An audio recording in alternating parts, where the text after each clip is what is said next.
I used to think silence meant peace. Now I know it can mean neglect. My name is Selena Rourke, though most people call me Leni, the name my grandpa gave me because he said, it sounds lighter, freer. Funny thing is, freedom was never something that existed in our house. I grew up in a tidy middle-class neighborhood, the kind of place where the lawns were cut on Saturdays and the curtains always matched the seasons. My mother, Marcia, made sure of that. She wasn't cruel, not in a way you could point to. She was curated. Her love came with conditions.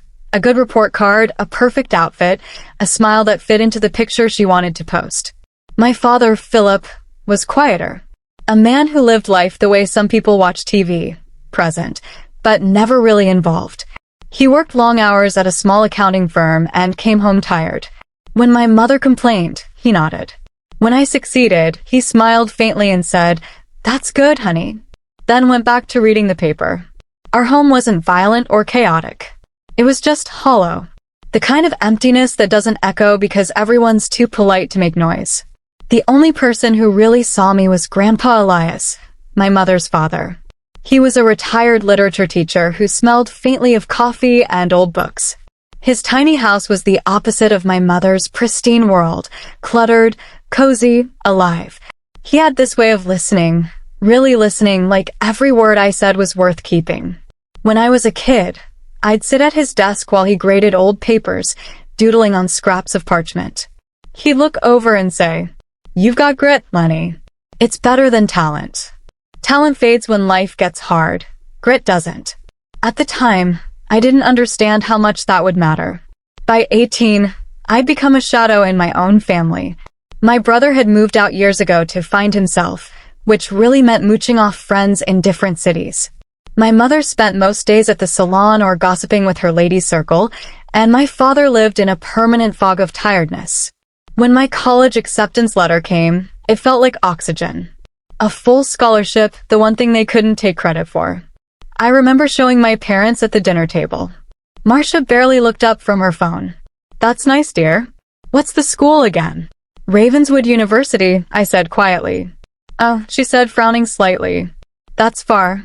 You'll have to manage on your own then. We can't afford to help much." "I didn't ask for help," I replied. Philip cleared his throat like he always did when things got uncomfortable. "Your mother's right," he murmured. "Just be careful, okay?" Then silence again. Fork scraping. Clocks ticking. The moment already forgotten. A week before I left, I went to visit Grandpa Elias. He was sitting on the porch with a blanket over his knees, his cat purring beside him. The autumn light made everything look gold and tired. "So," he said with a smile, "off to make your own story?" "I guess so," I shrugged. "If I can survive instant noodles and rent." He chuckled, the sound low and warm. "Survive? You'll do more than that, Leni. You'll build."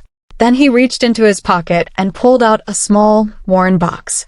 Inside was a silver pendant, shaped like a tiny compass. It wasn't new or shiny. The edges were scratched, and the chain had dulled with time. "This isn't for luck," he said softly. "You don't need luck, you have grit." He fastened it around my neck himself. His fingers were trembling slightly, his voice steady. "Whenever you doubt yourself, remember, you've already walked through worse without realizing it." I swallowed hard, fighting the lump in my throat. "Thank you, Grandpa." He smiled, eyes shining behind old glasses. "Go make a life that's yours, not theirs." The night before I left home, the house was quiet, too quiet. My suitcase sat by the door, zipped and ready. I half expected someone to come in to say good luck or even "we'll miss you." But the clock ticked, and the air stayed still. Morning came. I dressed quietly, made myself toast, and stood by the door one last time. My mother was in the kitchen, scrolling through her tablet. "I'll call when I get there," I said. She looked up briefly. "Sure, honey. Don't forget to send me your dorm address in case we visit." She wouldn't. My father peeked from his study. "Drive safe." That was all. No hug. No real goodbye. Just the faint smell of coffee and air freshener. I picked up my single suitcase. Everything I owned fit inside it, and opened the door. The sunlight hit me square in the face, sharp and honest. For a moment, I hesitated. Some small, foolish part of me waited to hear footsteps behind me, someone saying wait. But there was nothing. So I stepped outside. And for the first time, the silence belonged to me. That's how it began. The day I left home, not with fanfare or tears, but with quiet resolve. The girl they barely noticed would one day build something they'd all try to claim. But that morning, all I had was a suitcase, a pendant, and the echo of my grandfather's words. You don't need luck, Leni. You have grit. If leaving home had felt like freedom, surviving the first year alone felt like drowning. I thought independence would be golden sunlight and late-night laughter.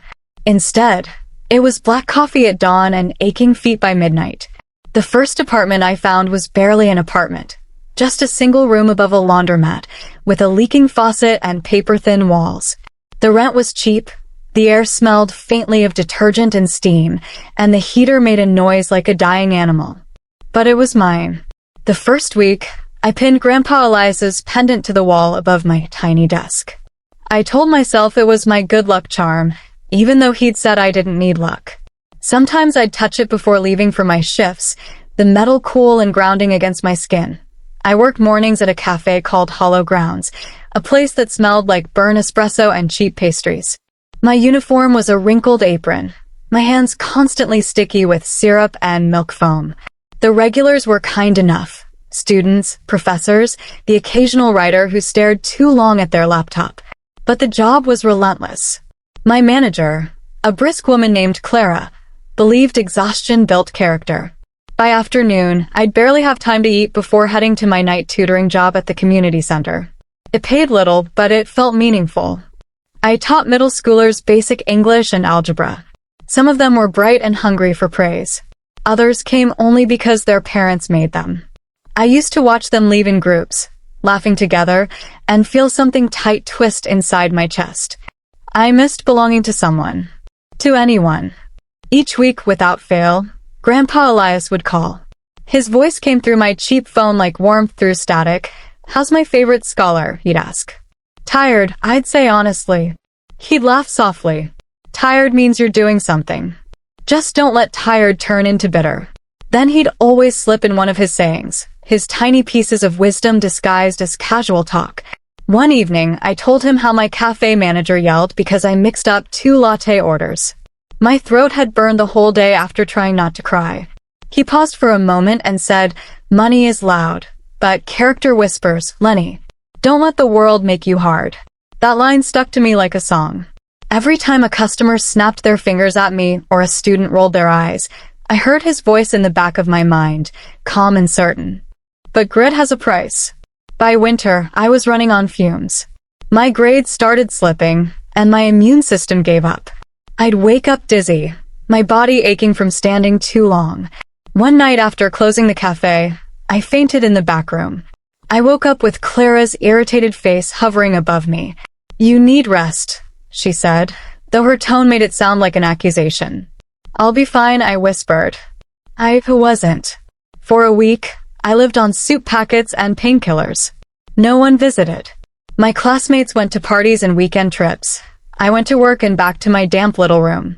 Still, I didn't quit. Because quitting meant going back. And there was nothing waiting for me there. When spring semester rolled around, I found my rhythm again. Between shifts, I studied like a machine. The tutoring center let me use their old computers at night, and I'd sit there until dawn, typing essays while the cleaning crew mopped around me. Some nights, exhaustion made me hallucinate small comforts, the smell of Elias's coffee, the warmth of his library lamp. I'd blink, and the fluorescent light of the computer lab would burn them away. But something changed that year. The exhaustion turned into momentum. I wasn't just surviving anymore. I was building endurance. One afternoon, after my tutoring shift, the campus mailbox clerk handed me a thin envelope stamped with the university seal. I opened it standing right there on the sidewalk, my hands shaking. "Congratulations, Ms. Selena Rourke. You have been selected for the Lansbury Academic Excellence Scholarship, recognizing your exceptional performance and contribution to peer learning." I stared at the words until they blurred. Then I laughed, a strange, cracked sound that startled even me. The scholarship meant one thing. I could finally cut down my cafe hours and sleep again. That night, I sat at my rickety desk, lit a cheap candle, and wrote a letter to Grandpa Elias on the back of my tutoring worksheets. You were right. Grit works. Thank you for reminding me who I am.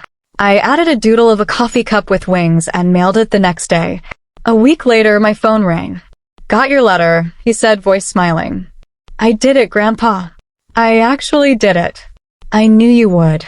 He coughed softly, then added, Proud doesn't begin to cover it, Leni. Just remember, success is only worth it if it still feels like you. When I told my parents about the scholarship, the reaction was predictable. I called on a Sunday evening after working up courage the whole day.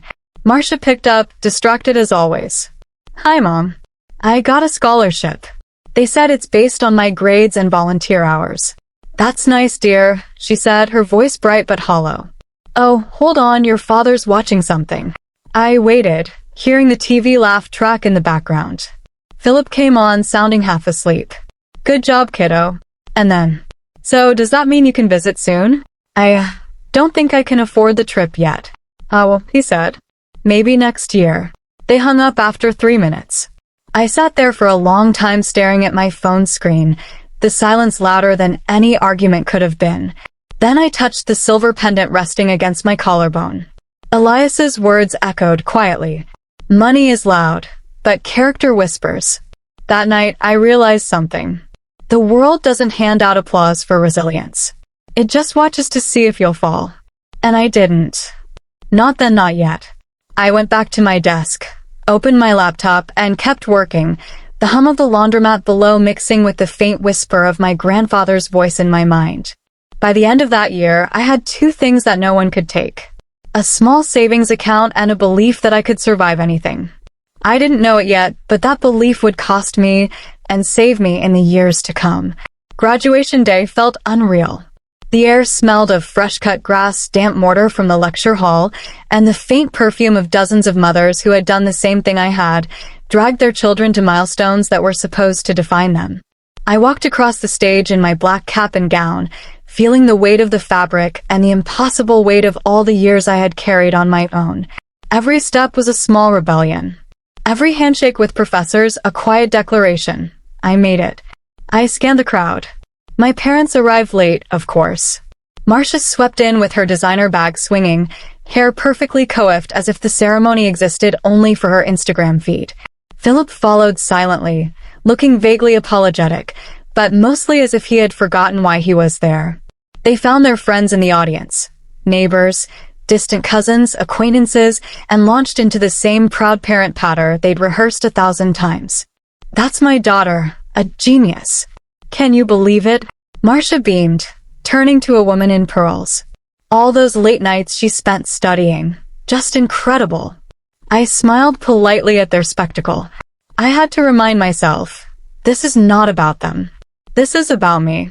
After the ceremony, while everyone crowded for photos and congratulatory hugs, my parents slipped away early. They didn't even stay for dinner, not that anyone had invited them. Instead, I walked home with my cap in my hand, my tassel swinging like a pendulum marking the end of one life and the beginning of another. The first week after graduation, I began my corporate job at a marketing firm downtown. It was a mid-sized company with sleek offices, buzzing phones, and fluorescent lighting that gave everyone a perpetual glow of exhaustion. My position was entry-level account coordinator, but I treated it like a battlefield. I arrived early, stayed late, and always volunteered for the projects no one else wanted. Each spreadsheet I compiled, each client report I prepared, felt like stacking bricks in a fortress only I would ever live in. I knew how to survive. I had learned in the years of part-time jobs, instant noodles, and cold nights in a tiny apartment. But survival wasn't enough anymore. I wanted control. I wanted a life I could shape. By the end of my first month, I had already noticed the patterns. Coworkers complaining about overtime, moaning about the boss, about clients, about life. I didn't. I thrived. It wasn't because I was smarter or luckier. It was because I had nothing left to lose and everything to gain. I slowly built a modest savings account, a secret that made me giddy with quiet satisfaction. Every paycheck went through meticulous calculations. Rent, utilities, groceries, occasional treat. Anything left over went straight into an online savings account labeled Freedom Fund. It was my insurance against my parents' world, the one where money and affection were interchangeable. Some nights, when I counted the digits on my phone screen, I allowed myself a small smile. It wasn't just money. It was proof that I could provide for myself, that I could carve a life out of sheer effort. One Saturday afternoon, the best surprise came. Grandpa Elias came to visit my new apartment. I had moved into a slightly bigger space, still modest but clean, with natural light spilling across the living room floor. He arrived carrying a thermos of tea and the same old tote bag he'd always had, worn at the corners. His eyes lit up when he stepped inside. "You've made a home," he said softly, placing the thermos on my small kitchen table. Not just a place to sleep, a home we brewed the tea together, and I watched him take careful sips, his gaze wandering over the modest furniture I had painstakingly saved up for. "You've done well, Leni," he said, finally meeting my eyes. "I can see it, not just the work, the money, the apartment. I see you." I blinked, feeling a lump rise in my throat. "I'm surviving," I admitted. "Sometimes, it feels like that's all it is." He shook his head. "No, sweetheart. Surviving is just the first act. You're capable of writing the whole play. Don't work just to survive. Work to build something no one can take." I stared at him, the words settling like seeds in my chest. Something stirred, a boldness I had only ever glimpsed in dreams. That evening, I sat at my desk, reviewing my pay stubs, my work portfolio, and the growing list of clients I had handled successfully. My fingers hovered over the keyboard. I wasn't just making money. I was learning, accumulating, and discovering what I could create with my own hands. The thought came to me quietly at first. I could start something of my own. Not another corporate job where my efforts were diluted, where other people took credit, and where my growth was capped by someone else's ceiling. Something that belonged entirely to me. I sketched out ideas on a scrap of notebook paper. Marketing campaigns, social media strategies, a niche for small businesses that needed creative solutions but couldn't afford big firms. I wrote the words carefully, each one a promise. Your agency. Your rules. Your freedom. Grandpa Elias's pendant pressed against my chest, reminding me, grit over luck, effort over entitlement, independence over dependence. I knew the road ahead would be harder than anything I'd faced so far. But that night, as I sipped the tea he had brought, I made a quiet decision. I would build something no one could take away. The next morning, I handed in a small resignation letter at the corporate office. The manager looked surprised. "Are you sure?" she asked. "It's a stable position." I nodded, smiling faintly. "I'm sure. I'm ready to build my own path." Walking out of that office for the last time, the sunlight felt warmer, brighter. The city noises, horns, chatter, footsteps, didn't overwhelm me. They fueled me. Each sound was a drumbeat in the rhythm of my life, a rhythm I finally controlled. I returned to my apartment, rolled up my sleeves, and started sketching out my marketing agency. Bit by bit, plan by plan. The journey from survival to freedom was just beginning, and for the first time, it felt like mine. That evening, Grandpa Elias called again. I answered, nervous but excited. "How's the architect of her own future?" he asked. I laughed. "I think I'm about to start building." He paused, then said softly, "Remember, Leni, money is just paper. Power is just permission. What you're building now with your hands, your mind, and your grit, no one can ever take it from you." I hung up, touched the silver pendant, and whispered to myself, "No one can take it. Not now. Not ever." And in that quiet apartment, surrounded by the hum of city life, I finally felt like I had a taste of freedom. Sweet, terrifying, and entirely my own. 3 years had passed since I left that tiny apartment above the laundromat. 3 years since I sat with Grandpa Elias, deciding that survival alone wasn't enough. Now, I was no longer surviving. I was thriving. My marketing agency had grown faster than I could have imagined. What started as a one-woman operation on my kitchen table had expanded into a small team of talented creatives, strategists, designers, copywriters, all working in a sunlit office that smelled faintly of coffee and ambition. I'd learned to delegate, to trust, to see the value in collaboration without losing the fire in my own chest. I had clients who trusted me blindly. Small businesses, local startups, even a few mid-sized corporations who came to me because they needed someone unafraid to challenge the status quo. Every campaign I launched felt like planting a seed. Some would blossom beautifully. Some would fail. But every single one was mine, and that alone made it worth it. With success came stability. I moved into a 4-bedroom home in a quiet, modern neighborhood. The house was minimalist. Clean lines and warm tones, sunlight spilling into every room. I had a kitchen where I could cook without bumping into myself, a study filled with books I'd actually read, and a living room that welcomed friends without feeling crowded. It was everything I had worked for, everything I had sacrificed sleep, meals, and comfort for. And every morning, when I brewed my coffee and walked across the oak floors, I allowed myself a small smile of satisfaction.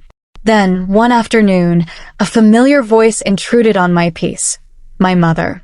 "Leni," Marcia exclaimed over the phone. "Darling, we heard about the house.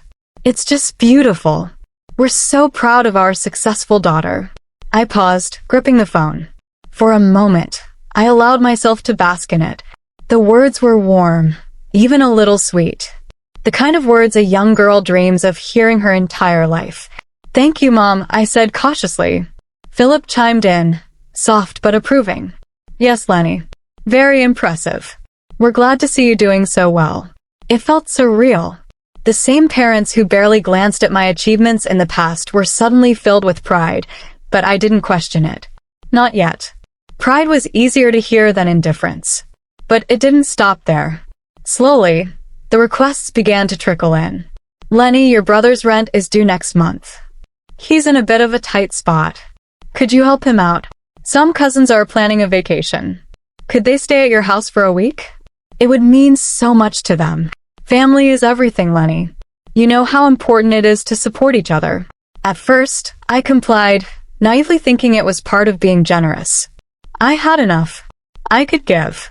Grandpa Elias noticed the change during one of his visits.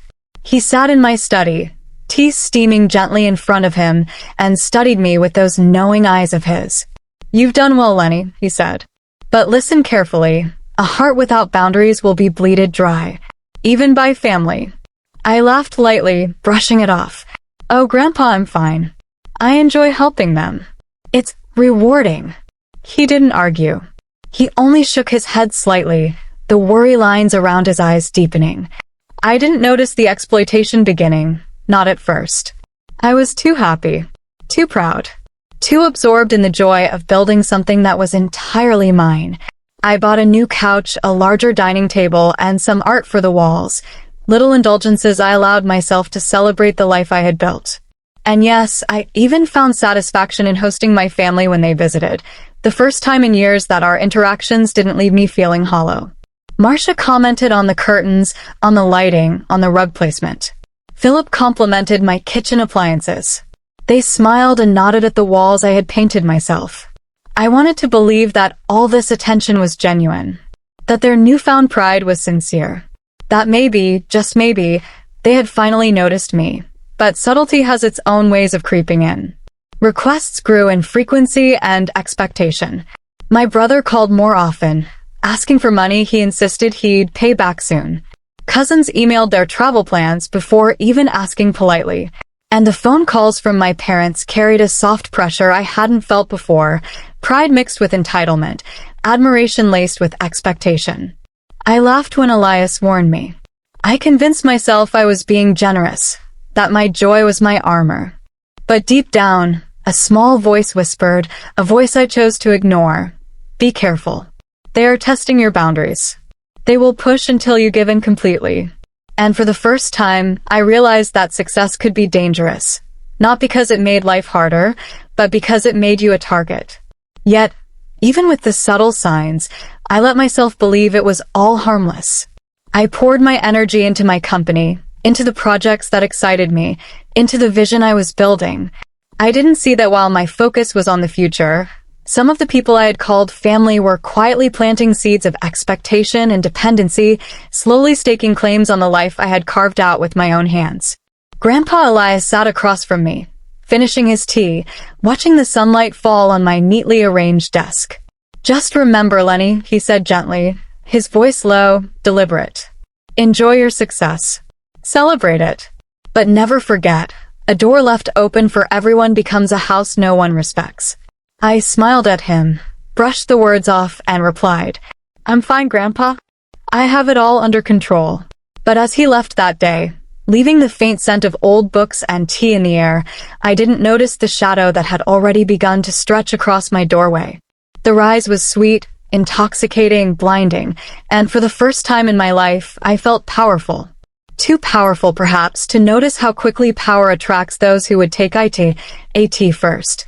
It was just weekends.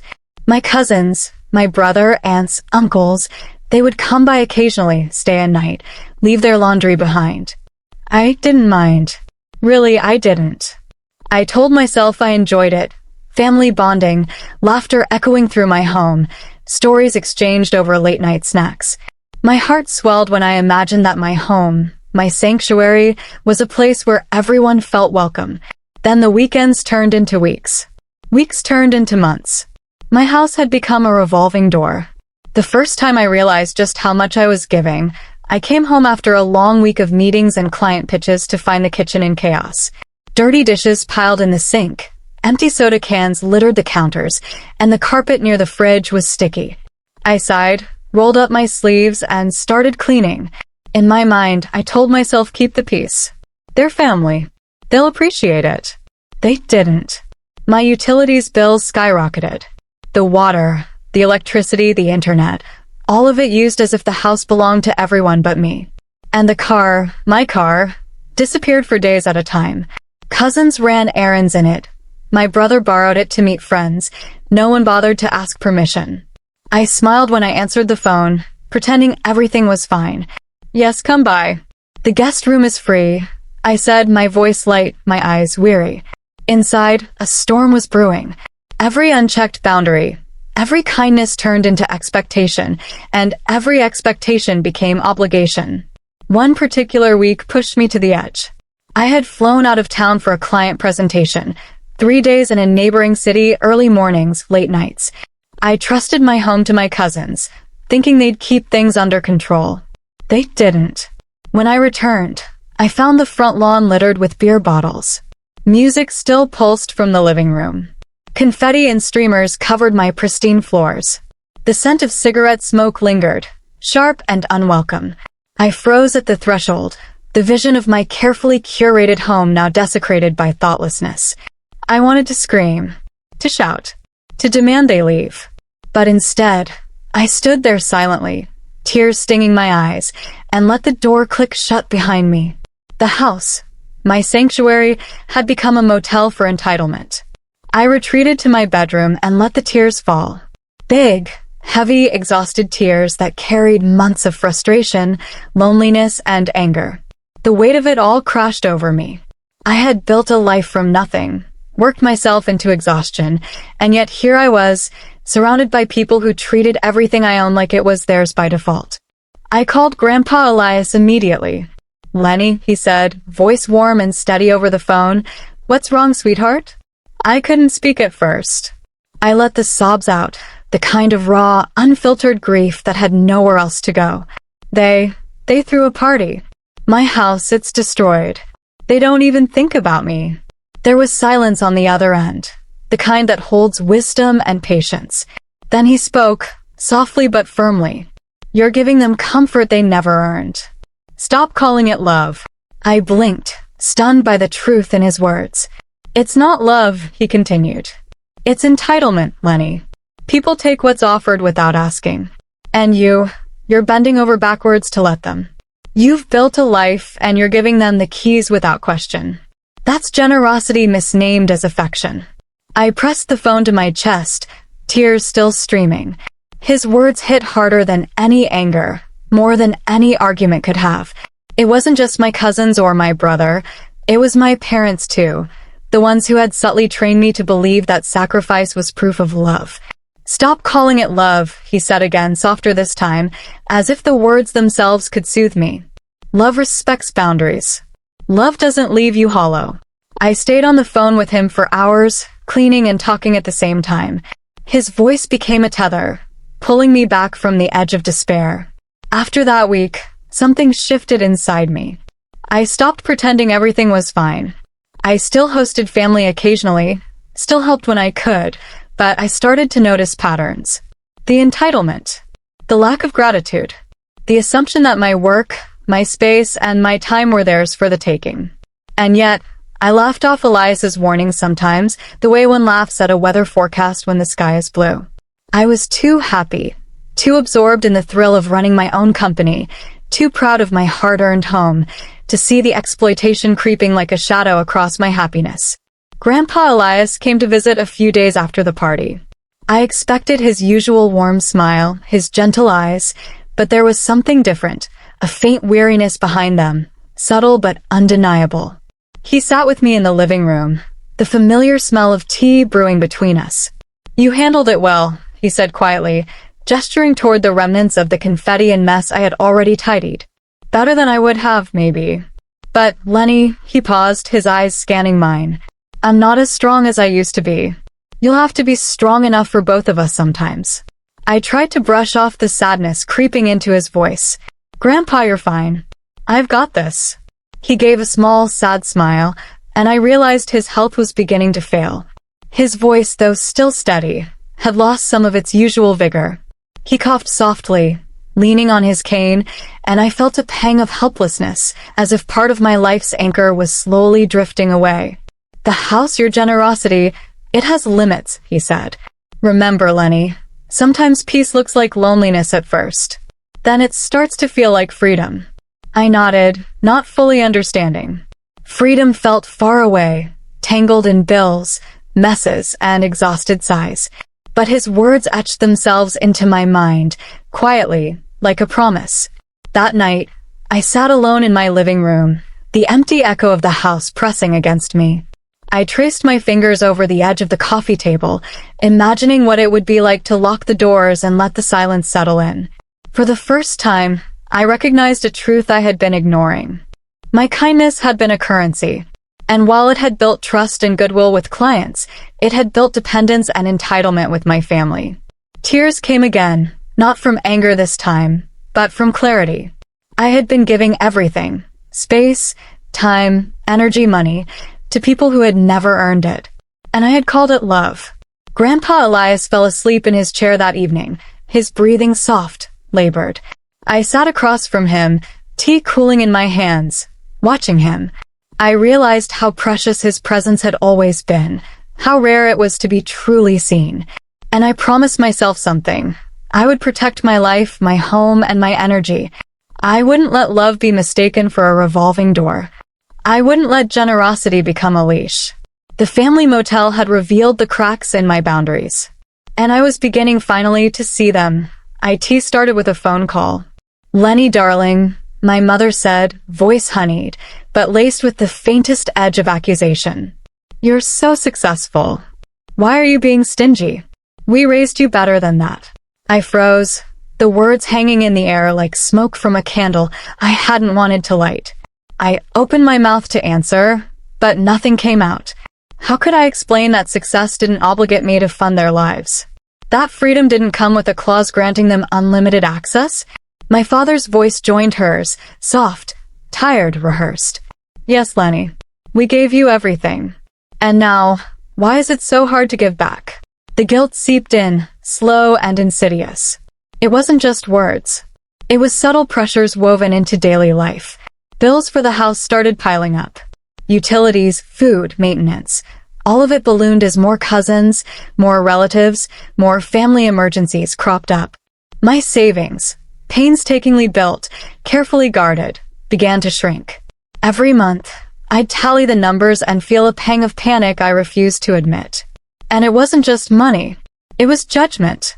When I bought a new chair for my study, whispering voices followed me through the house. Selfish.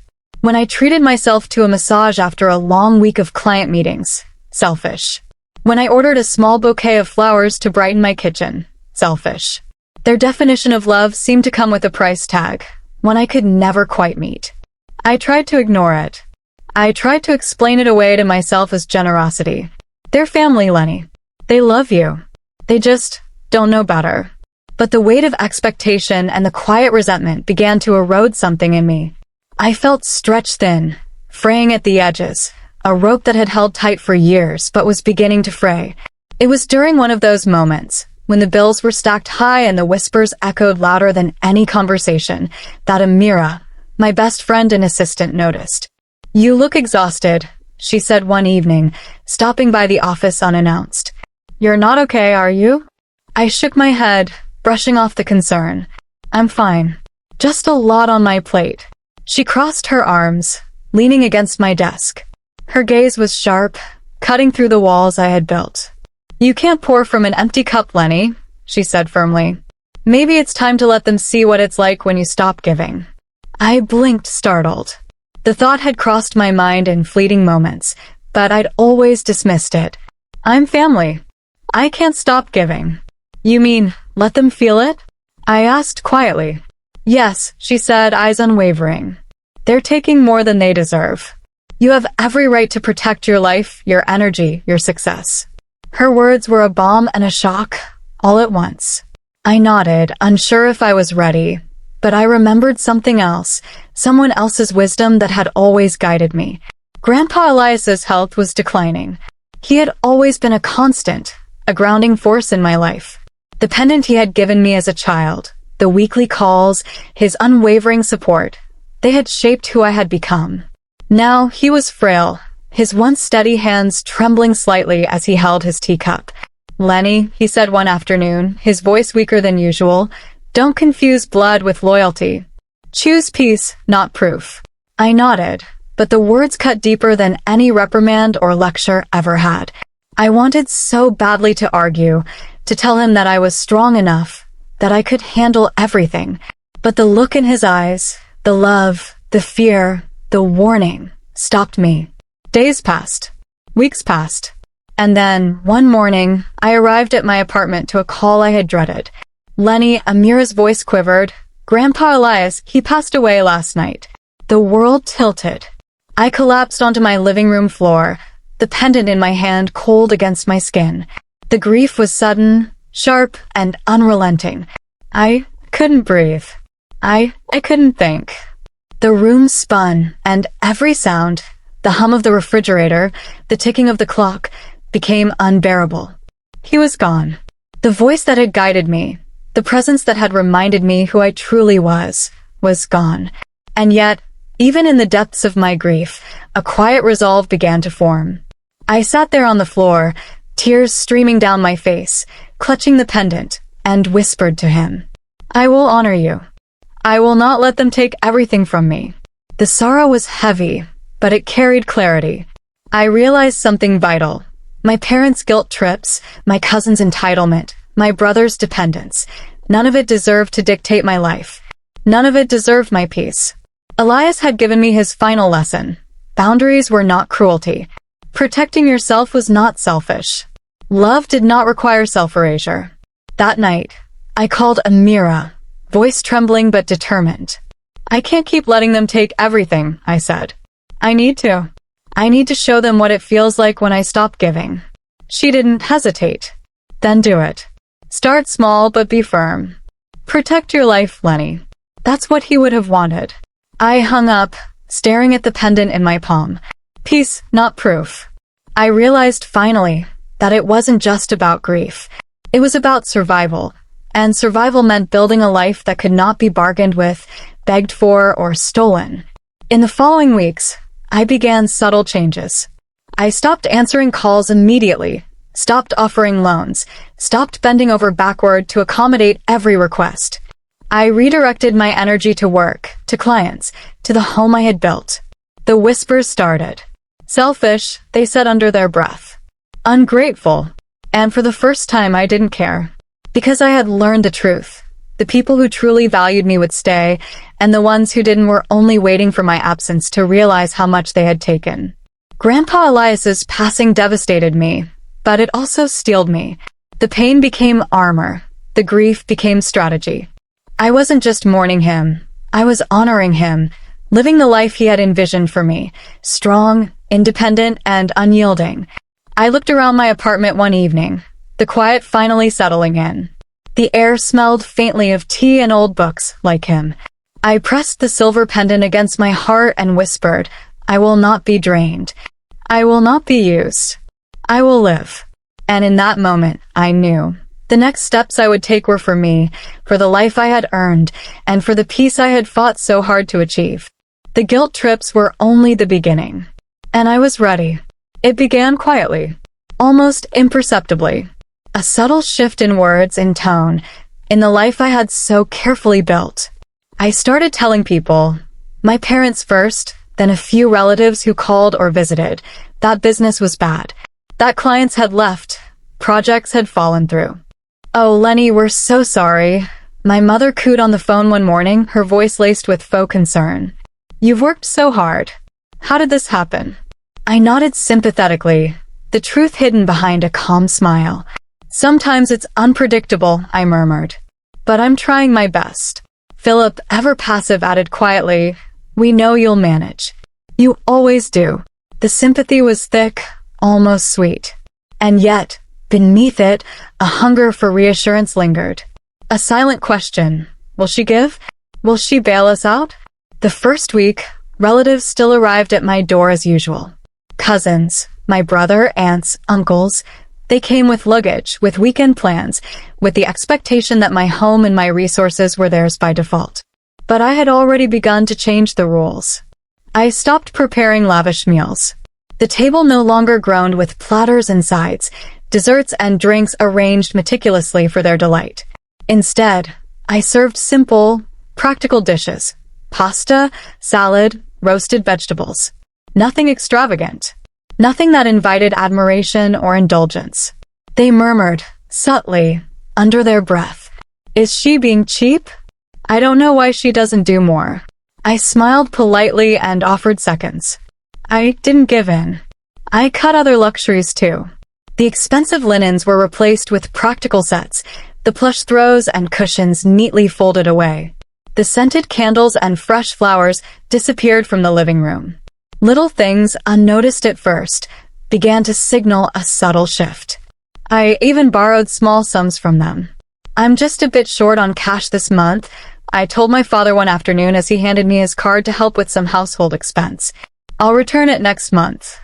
Promise. The look in his eyes was brief, flickering with disbelief, disappointment, and, I suspected, realization. My mother, too, hesitated before leaving a check on my counter. You really need this? She asked. Yes, I said softly, locking the drawer. Just until next month. It was a tiny rebellion at first. A flicker of control. But it had an effect I hadn't fully anticipated.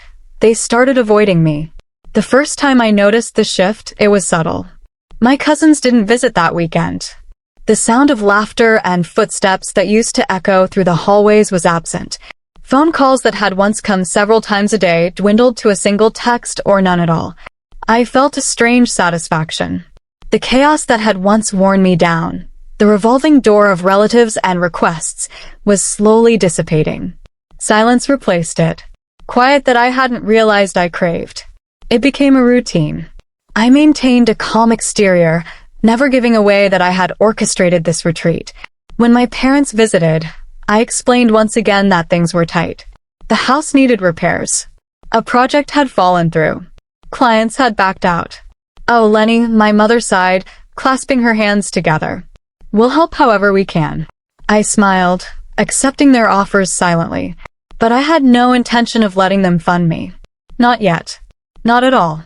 The home that had once been full of noise, of expectations, of entitlement, began to feel like mine again. I walked through the living room one evening, empty except for the hum of the refrigerator and the gentle ticking of the wall clock. The silence was almost holy. I could hear my own thoughts, my own plans, my own breathing without the constant demand for attention, approval, or resources. I realized finally that peace had a price, and the price was letting them feel absence. Even my brother noticed the shift. Leni, is everything okay? He asked cautiously one afternoon when he stopped by without luggage. Everything's fine, I said calmly, showing him the renovated study. Just focusing on work. His brow furrowed. You seem different. I am different, I replied, walking past him to the kitchen. I've been busy. You know how work gets. He left after an hour, the first family member to leave quietly without a sense of entitlement. It wasn't immediate. Some relatives still called, still tried to drop by, still hinted at requests. But the frequency lessened. The energy shifted. My home, once a hive of expectation and unspoken demands, became a space for me again. I began to notice the small joys I had forgotten. The soft echo of my footsteps across the hardwood floors. The sunlight spilling through the windows in the afternoon. The ability to leave a note for a friend without worrying if anyone else would use it as an invitation to invade. Even meals became peaceful again. I could sit down with a Mira or a client without the creeping anxiety that someone would show up unannounced, demanding attention, food, or resources. And quietly, revenge was unfolding. I didn't need to shout, or make announcements, or confront anyone. I simply let absence speak. Let silence take the place of chaos. Let them feel the subtle consequences of entitlement and expectation. They began to learn, slowly, reluctantly, that my life was no longer theirs to borrow from.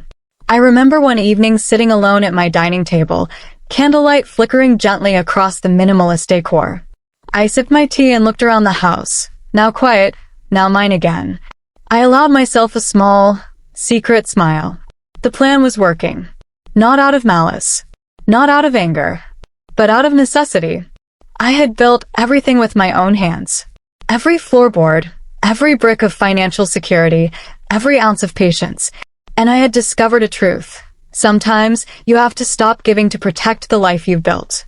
My home, once a sanctuary for everyone else, was becoming my sanctuary again. The revolving door had been locked. Silence had returned. And with it, I found the freedom I had craved for so long. By the time the month ended, my parents called less often. My relatives stopped asking. My brother hesitated before borrowing anything, even casually. And I felt a lightness I hadn't known in years, a clarity that came from regaining control without confrontation, without drama. I had learned something fundamental.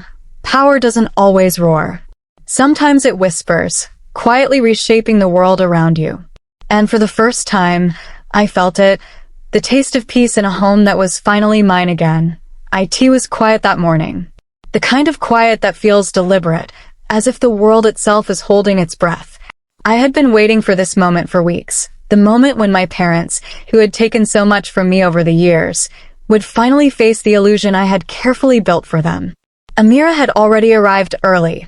The small studio apartment cluttered with mismatched furniture, peeling paint, and a faint smell of dampness. It was a stark contrast to the warmth and modernity of my own home. But that was the point. I ran my fingers along the edges of the worn countertop and took a deep breath. Everything had to feel authentic. Every detail had to convince them that I had truly lost everything. When the doorbell rang, I smoothed my plain blouse and adjusted my hair. Gone was the confidence of the thriving businesswoman, the owner of a beautiful home. Now, I looked tired, anxious, almost apologetic. Mom? Dad? I called softly as I opened the door. They stepped inside, expressions carefully painted with concern. Marcia's eyes were wide, filled with what appeared to be worry, and Philip's shoulders hunched slightly, as if he were bracing for bad news. Oh, Leni, my mother breathed, voice quivering slightly. We heard, we didn't know. We had no idea things were so hard for you. I forced a shaky smile, lowering my gaze. I lost everything. The business, it collapsed. I'm trying to stay afloat, but it's difficult. Philip reached forward, placing a tentative hand on my shoulder. We're here, Leni. Whatever you need will help. I nodded, my chest tight. I let them step further inside, their eyes scanning the cramped space, the peeling paint, the lone mattress in the corner. I could feel their discomfort, but it wasn't quite enough. Not yet. Then, the final piece of the plan unfolded. A loud, authoritative knock at the door startled everyone. Leni Rourke? A gruff voice called from the hallway. Rent is overdue. You've got 30 minutes to pay or we start eviction proceedings. My parents turned sharply toward me, faces draining of color. I began faltering slightly for effect. I don't have it. The landlord stepped inside, clipboard in hand, scanning the small space with a practiced eye. You've got 1 hour. After that, you're out on the street. My mother's hands flew to her mouth. Oh my God. Leni, why didn't you tell us? We will cover it, of course. We'll help you. I kept my voice quiet, my head bowed.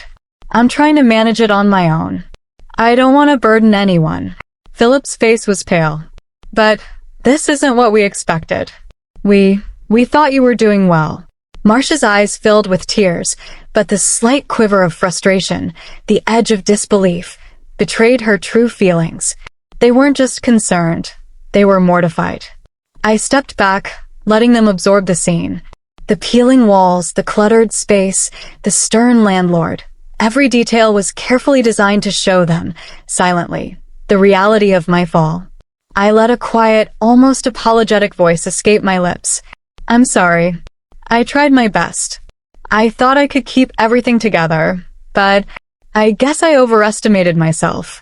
They whispered to each other, heads bent close, voices low. She's a failure, I heard my mother murmur. Philip's nod was almost imperceptible, but the disappointment in his eyes was undeniable. I felt a pang of satisfaction, not cruelty. This wasn't about humiliation. It was about realization. About them understanding, finally, what it felt like when their expectations collided with reality. The landlord left after 30 minutes, the warning hanging in the air. My parents didn't linger long after that. They mumbled more apologies, more offers to help, but the air between us had shifted. They were uncomfortable, embarrassed, unsure of what to do next. Finally, they whispered to each other, exchanged a few quiet words, and left. The door clicked softly behind them, leaving me in the silence of the tiny apartment. I sank onto the edge of the mattress, taking a deep breath. For the first time in years, the weight of expectation, the subtle demands, the quiet pressures, they were gone. I felt a strange, almost sacred peace. Amira appeared at the doorway, eyes twinkling. Well done, she whispered. They finally saw what it's like. I nodded, letting a small smile form. I felt the tension in my chest loosen, the years of giving, of bending, of sacrificing for the comfort of others, begin to release. That night, as the city outside hummed with life, I sat quietly in the modest apartment. The lights flickered from the single lamp on the nightstand, casting long shadows on the peeling walls. I could feel the shift already. The silence, the absence of entitlement, the space that was finally mine again. I allowed myself a quiet reflection. For years, I had poured into others without pause.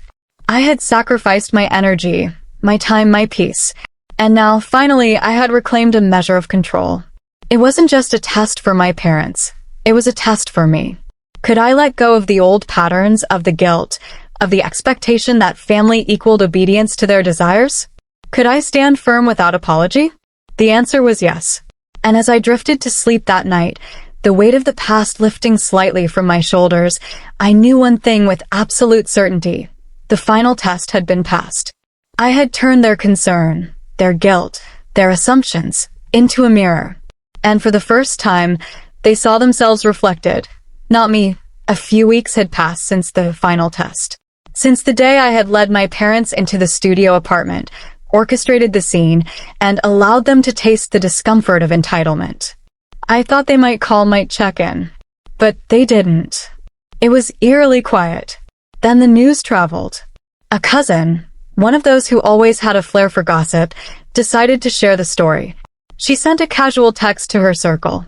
Leni's broke. Her business collapsed. Poor thing. Within hours, the whispers spread like wildfire. Group chats lit up with muted shock and thinly veiled judgment. Did you hear about Leni? I can't believe she lost everything. She was always so careful. What went wrong? And then silence. Calls stopped. Visits ceased. Invitations evaporated. The relatives who had once treated my home like an open-door buffet suddenly disappeared. It was as though the world had flipped a switch. My phone, once buzzing relentlessly, was quiet. My inbox, once crowded with requests, was empty. And for the first time in years, I breathed. I sat at my kitchen table one morning, the sunlight spilling through the windows of my own apartment, the apartment I had quietly reclaimed after the test. The table was set simply, a plate of toast, a cup of tea, and a single orange on the side. No elaborate breakfasts, no visitors clamoring for space or attention. Just me. I took a slow bite, savoring the quiet. There was a peace I hadn't realized I craved. Every noise I had once tuned out, the laughter, the complaints, the constant presence of family, had been replaced by calm. The hum of the refrigerator, the gentle clink of my spoon against the cup, the soft morning light, it all felt luxurious in its simplicity. I smiled, a small, secret smile, and whispered to myself, "This is freedom."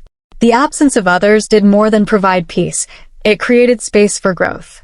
I had always dreamed of expanding my company, of pushing beyond the boundaries I had set for myself while juggling family demands. Now, with the chaos gone, I had time, focus, and energy to do just that.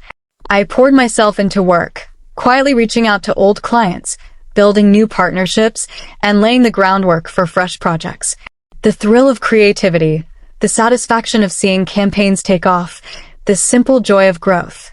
It returned to me, untainted by expectation or interference. Every morning, I made a small ritual of planning the day, coffee, notes, and a clear vision. I watched as the business began to rise again, slowly at first, then with momentum. It was subtle, almost invisible, but powerful. Amira was my constant through this rebirth. One afternoon, she walked into my office, eyes shining, holding her phone in one hand. "You won't believe this," she said, practically bouncing on the balls of her feet.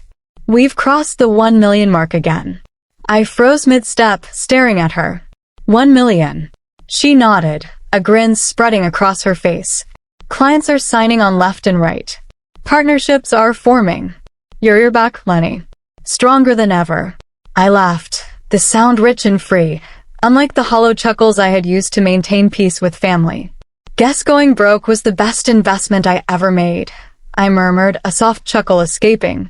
She shook her head, amused and admiring. "You're insane, but I'm proud of you." I leaned back in my chair, letting the weight of it all sink in. Years of stress, guilt, and giving had led me here. And in losing the illusion of wealth in my family's eyes, I had found actual wealth, freedom, focus, and the power to rebuild on my terms. Even the small moments brought satisfaction. I relished the quiet of my office, the focused energy of meetings without distractions, the ability to make decisions without consulting anyone else. Each signed contract, each successful campaign, each client win felt like a reclamation, not just of money, but of my life. The family that had once thought they owned a piece of me was now irrelevant. Their silence was a mirror, reflecting only their expectations and assumptions, and leaving me untouched. I kept the pendant from Grandpa Elias on my desk, glinting in the sunlight. His memory, his advice, his unwavering faith, they had guided me through everything. I whispered to it often. "You were right, Grandpa. Sometimes peace looks like loneliness at first. And sometimes that loneliness is the gateway to everything else." A week later, I held a small celebration in my office with Amira. Nothing grand, nothing ostentatious, just tea, pastries, and a shared sense of accomplishment. We toasted quietly, not to wealth or to victory, but to freedom regained. "I never thought it would feel this good," I said softly, raising my cup. Amira smiled. "It's not about the money, Leni. It's about control. You have your life back." And it was true. I had my life back. Every late-night call, every unexpected visit, every unasked for expectation had finally ceased. I had let the world, including my family, believe I had fallen. And in that belief, I had risen. That night, I sat by the window, looking out over the city lights. The world was moving, busy and chaotic, but my little corner of it, my home, my mind, my heart, was calm. I allowed myself to feel joy without guilt, to plan without interference, to live without apology.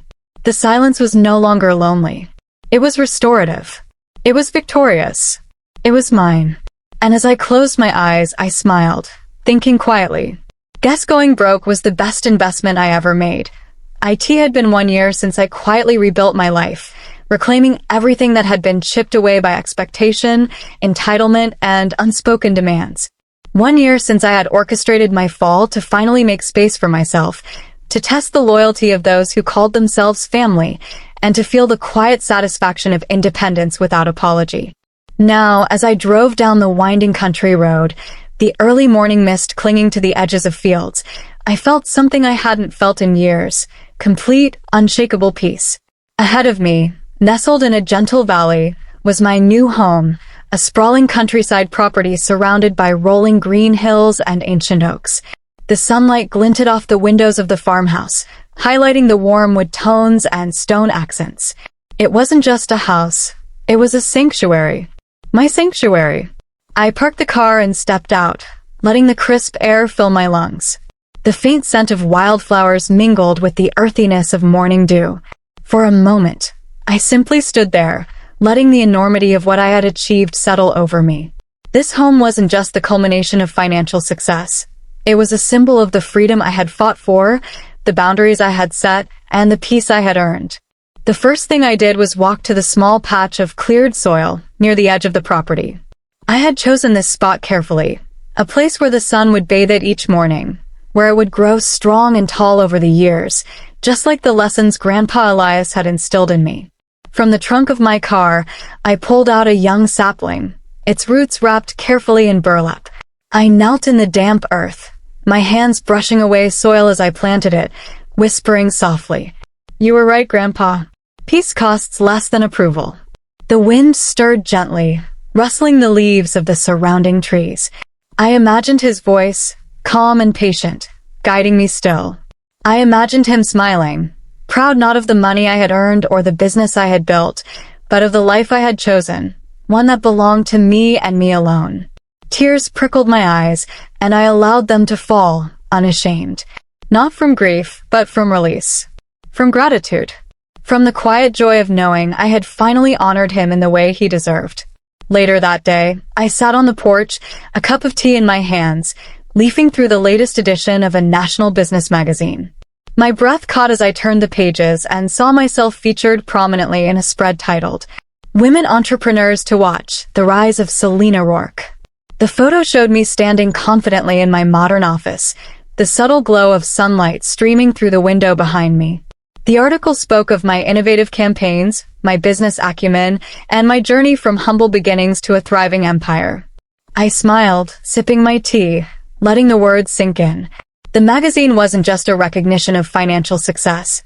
It was a testament to resilience, to perseverance, and to the quiet determination that had carried me through every storm. I noticed my phone buzzing repeatedly. At first, I ignored it, relishing the serenity of the countryside. But the persistence made me glance at the screen. The caller ID made my heart skip. It was my mother. A second call showed my father. Then a third, a group chat message, all unread. I scrolled through it. Calls, texts, voicemails, pleas, apologies, hints of shame, and attempts at reconnection. They had seen the magazine. They had finally realized, perhaps too late, that I had succeeded without their approval, that I had thrived while maintaining the boundaries they had never respected. I let the phone buzz a few more times before silencing it. I did not answer. Not this time. Not ever. Instead, I opened my laptop and pulled up the website for a scholarship fund I had been organizing. The Elias Rourke Scholarship Fund, named after the grandfather who had been my anchor, my guide, my quiet hero.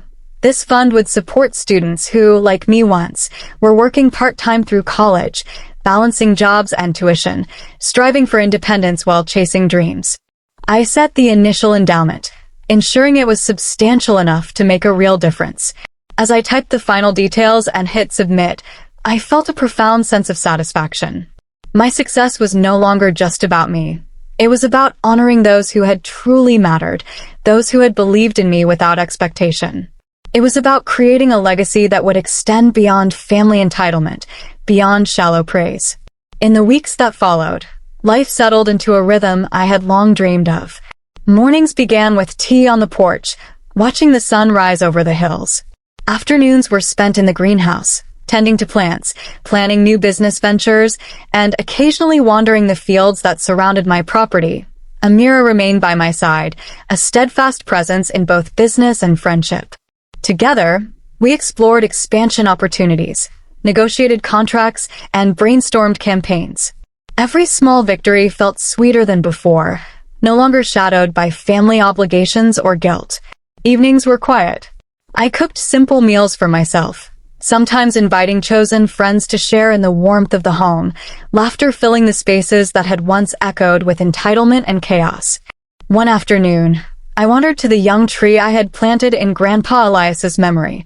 It had taken root firmly, leaves glistening in the sunlight.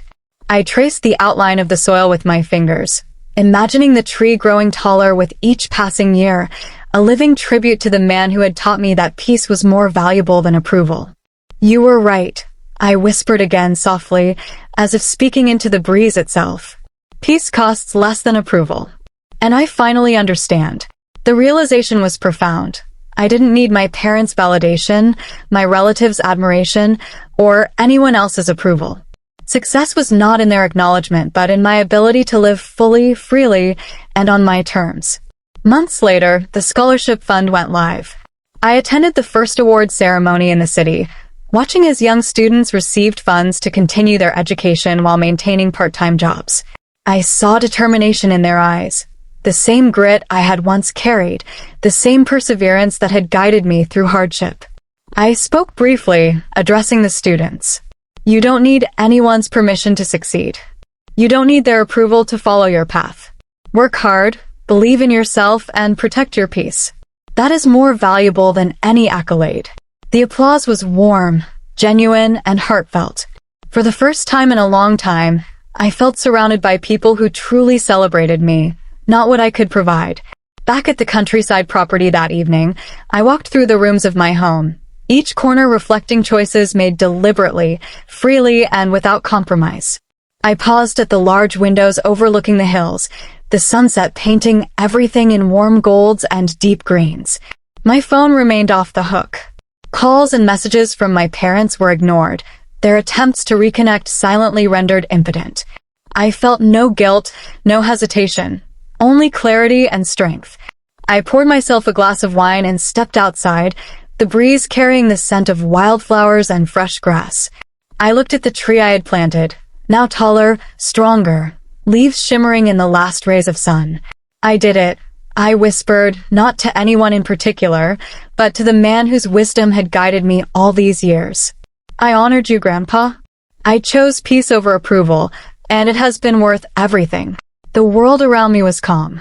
My life was full, and for the first time, I felt entirely, completely, untouchably free.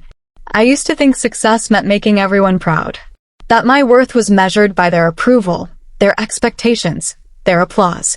I worked tirelessly to meet standards that weren't mine, to give to people who never asked for anything but my resources.